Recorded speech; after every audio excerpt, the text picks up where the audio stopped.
Dá um bom dia a todos, trazer uma paz de Deus para o teu coração, para o meu coração, que está em 1 João, capítulo 3, versículo 13 a seguir. Meus irmãos, não vos maravilheis se o mundo vos aborrece. Nós sabemos que passamos da morte para a vida, porque amamos os irmãos. Quem não ama o seu irmão permanece na morte. Qualquer um que aborrece a seu irmão é homicida, e vós sabeis que nenhum homicida tem permanentemente nele a vida eterna. Conhecemos a caridade nisto, que ele deu a sua vida por nós, e nós devemos dar a vida pelos irmãos. Glórias a Deus.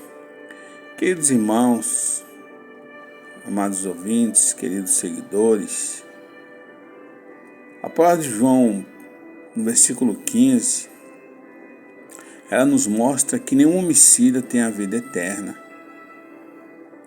E a Bíblia geralmente faz uma distinção entre tipos diferentes de pecado. Os pecados involuntários, que você pode ler lá em Números 15, no versículo 31. Os pecados menos sérios, como está em Mateus 5,19, quando se diz: qualquer, pois, que violar um desses menores mandamentos, e assim ensinar os homens, será chamado o menor no reino dos céus. Aquele, porém, que os cumprir e ensinar, será chamado grande no reino de Deus. E nós temos os pecados voluntários, como está em João 5, no próprio versículo 16, onde João faz a distinção entre dois tipos de pecado. João 5,16 e João 5, versículo 16 e 17, viu, irmãos? Então João faz distinção entre dois tipos de pecado. O primeiro, que pecados menos graves ocorrem inconscientemente ou sem a pessoa querer e que não levam à morte espiritual. E o segundo, que são pecados terríveis, evidenciando rebelião deliberada contra Deus e a sua palavra, resultante da morte espiritual ou conducente a ela e a separação da vida de Deus. Você pode ir lá ver em Romanos 8,13 e Gálatas 5,4, onde se fala da separação de Cristo quando você se decai. E João fala também de pecados que levam à morte espiritual, aonde está lá em 1 João 5,16 novamente. Então João enfatiza, irmãos, que há certos pecados que o crente nascido de novo não cometerá, porque permanece nele a vida eterna de Cristo. Esses pecados, por causa da sua gravidade, da origem no próprio espírito da pessoa, evidencia uma rebelião resoluta da pessoa contra Deus, um afastamento de Cristo, um decair da graça e uma cessação da vida vital da salvação. Leia Gálatas 5,4. Então eu posso te dar um monte de exemplos de quando a pessoa está em decaída espiritual: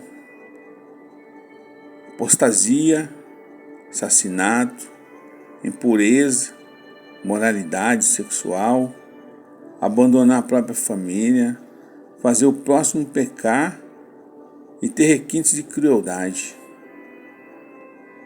O crente, irmãos, deve ter em mente que todos os pecados, até mesmo os graves, até mesmo os menos graves, pode levar ao enfraquecimento da vida espiritual. E cada vez que você faz um pecado menos grave, o Espírito Santo vai te rejeitar. Você vai receber a rejeição do Espírito Santo. E aí sim virá a morte espiritual. Leia Romanos 6,15, 23, ou Romanos 8, 5, 13. E o mais principal de todos que eu gostaria que você lesse é sobre Apocalipse 21:8, as 8 classes que serão lançadas no fogo eterno, a dizer, a segunda morte. Porque se você tem interesse na palavra de Deus, tá aí os versículos para você ler.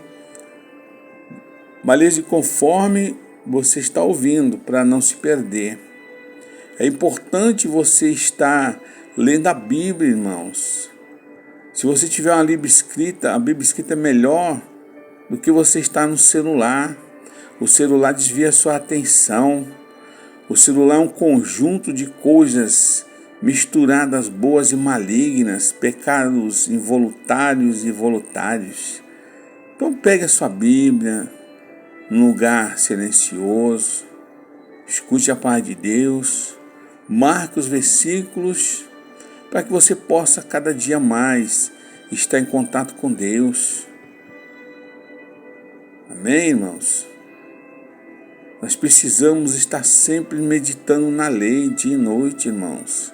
Temos que estar olhando a palavra de Deus para que você não coloque o eu acho, o que tem e o nada a ver na frente dos mandamentos de Deus.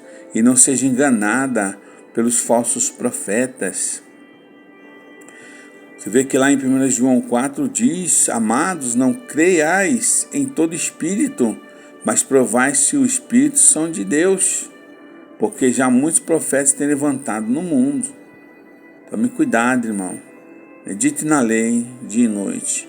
Que Deus te abençoe nesse primeiro dia da semana. Você tenha uma semana maravilhosa. Que Deus venha abrir portas, venha dar curas, venha dar paz. Porque o que nós estamos vendo, irmãos, é uma guerra imensa espiritual, onde muitos estão se deixando se levar pelo pecado, pelo inimigo. Tome cuidado. Glórias a Deus.